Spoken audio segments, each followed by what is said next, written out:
Welcome to Creepy Corner Stories, where the shadows whisper and fear takes form. Tonight, we dive into the scariest horror stories ever told, tales of haunted places, cursed objects, and encounters with the unknown. Why do we fear what we cannot see? Is it just our minds playing tricks, or is something truly lurking in the dark? From real-life paranormal encounters to terrifying urban legends, these stories have left people questioning reality. And remember, the most chilling tales are the ones that never really end. So turn off the lights, listen closely, and ask yourself, are you truly alone? Let's begin with the horror tonight. Story: The Watcher in the Window. It started as a whisper. At first, Emma thought it was the wind slipping through the cracks of her old bedroom window. But as the nights passed, the whispering grew clearer, closer. Then came the knocking. At first, it was faint, like fingernails tapping against the glass. The second night, it was louder, more insistent.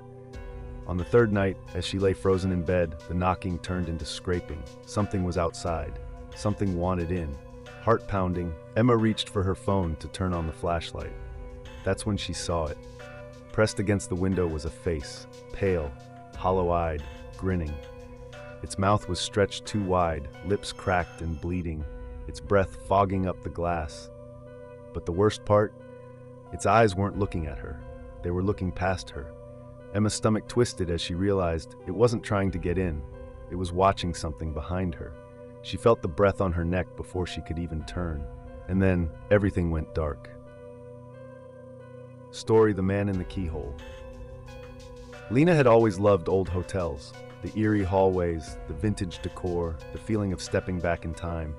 But this time, something felt wrong. The receptionist had given her an odd look when handing over the key. "You're in room 306, he said, hesitating. "Just don't look through the keyhole." She laughed it off. Just another silly ghost story. That night, as she lay in bed, she felt uneasy. The room was cold, too cold. The silence felt heavy, pressing against her chest. Unable to sleep, her curiosity got the best of her.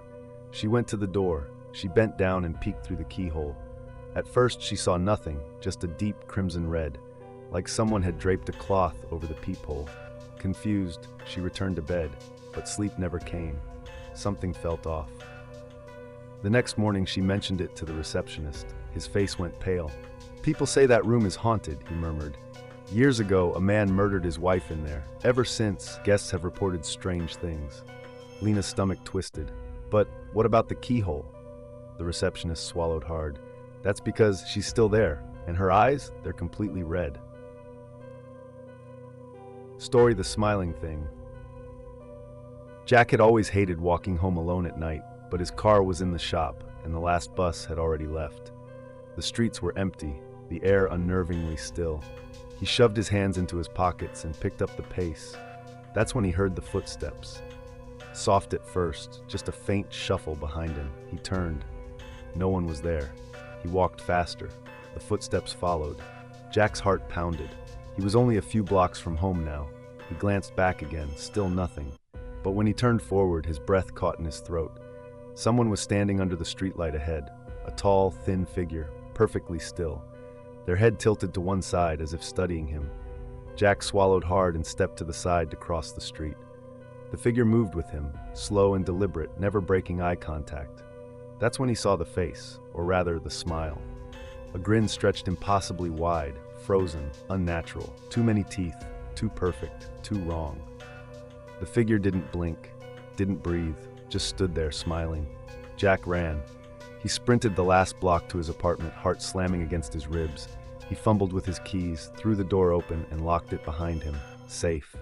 He was safe. He exhaled, shaking. Then slowly he turned to his dark living room, and there, standing in the corner, was the figure, still smiling. Story: The Whispering Room. It started the first night Olivia moved into her new apartment. She was exhausted from unpacking, but as she lay in bed, drifting off, she heard it. A whisper. Soft, faint, impossible to make out. She sat up, heart pounding. The apartment was empty, no TV, no radio, just silence. Maybe she imagined it, but the next night it happened again, closer. The third night she stayed awake, phone in hand, recording. At 3:13 a.m., the whisper returned, right next to her ear. She bolted upright, turned on the lights, and played the recording. At first, just static, but then in a low, rasping voice she heard it. "Let me in."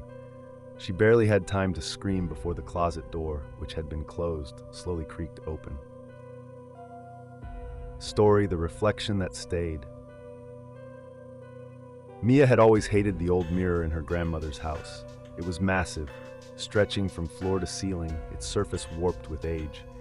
But what unsettled her most was how it always felt wrong. One night, while staying over, Mia got up for water. As she passed the mirror in the dim hallway, something made her stop. Her reflection wasn't moving. She lifted a shaking hand. Her reflection stayed perfectly still. A cold wave of fear crawled up her spine. That wasn't her. Then, slowly, the reflection smiled.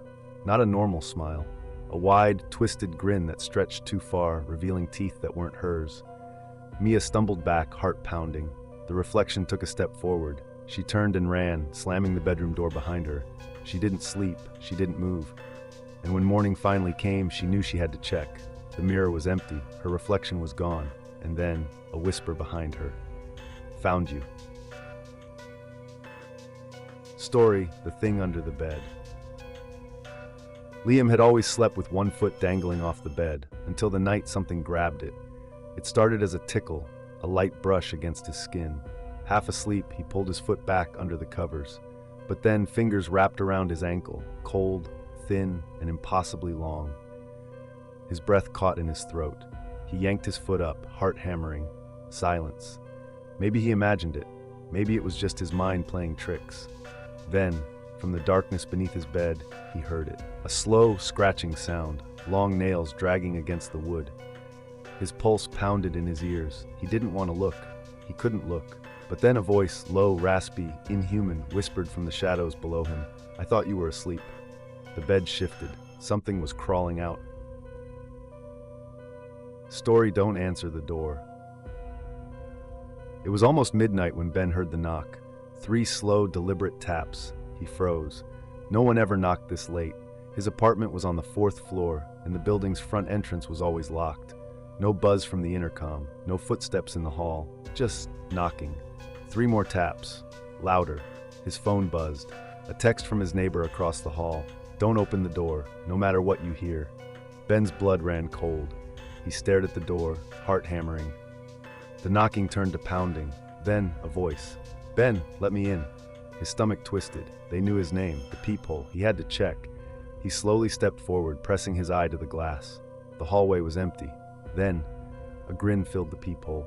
Pale lips stretched impossibly wide, teeth too sharp, eyes black and hollow. Ben stumbled back. The voice outside laughed. "I see you."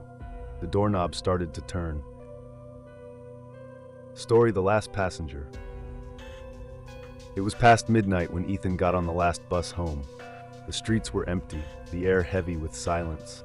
Only a few other passengers sat scattered in their seats, staring out the windows, lost in their own worlds. Then at the next stop she got on. A woman in a tattered black dress, her face hidden beneath long, tangled hair. She moved without a sound, gliding down the aisle before sitting in the very last row. Ethan shivered. There was something wrong about her. As the bus continued, he noticed something strange. No one else seemed to see her. The driver never looked her way. The other passengers didn't react. And then, through the reflection in the window, Ethan saw it. The woman wasn't sitting. She was hovering. Her feet never touched the ground. His breath caught. Slowly, he turned his head to look directly at her, but she was already staring at him. Her face was pale, her eyes sunken, her lips moving silently. She was whispering something. Ethan's phone buzzed, a message from an unknown number. He looked down. "Don't turn around." The bus lights flickered, and then cold fingers wrapped around his shoulder. Story: The Wrong Shadow. It was late when Daniel locked up the bookstore. The streets were empty, the only light coming from the flickering street lamps. He sighed, adjusting his bag, and started walking home. That's when he noticed the shadow. At first, it moved with him, stretching across the pavement. But then, it didn't. Daniel froze. His breath caught in his throat. His shadow was still walking. It took another step forward, then another, and then it turned around. There was nothing there. Nothing to cast it. The shadow twitched, its shape distorted, stretching unnaturally, growing taller. It had fingers now, long, sharp, reaching. Daniel ran. He sprinted down the street, heart pounding, but the shadow moved faster.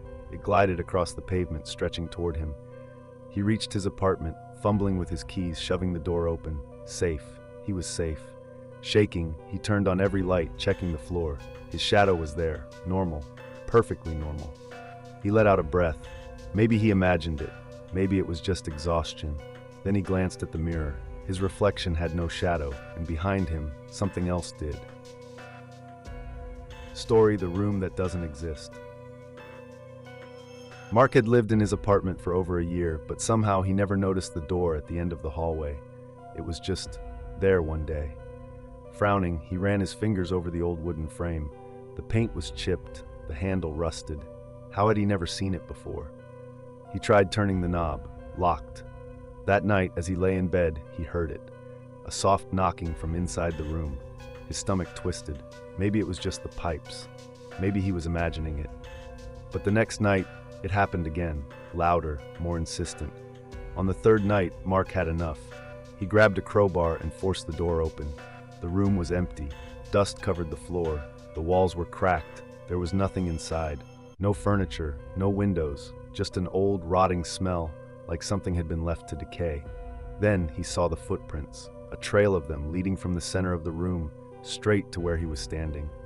Mark's breath hitched. He turned to run, but behind him, the door slammed shut, and from the darkness, something exhaled.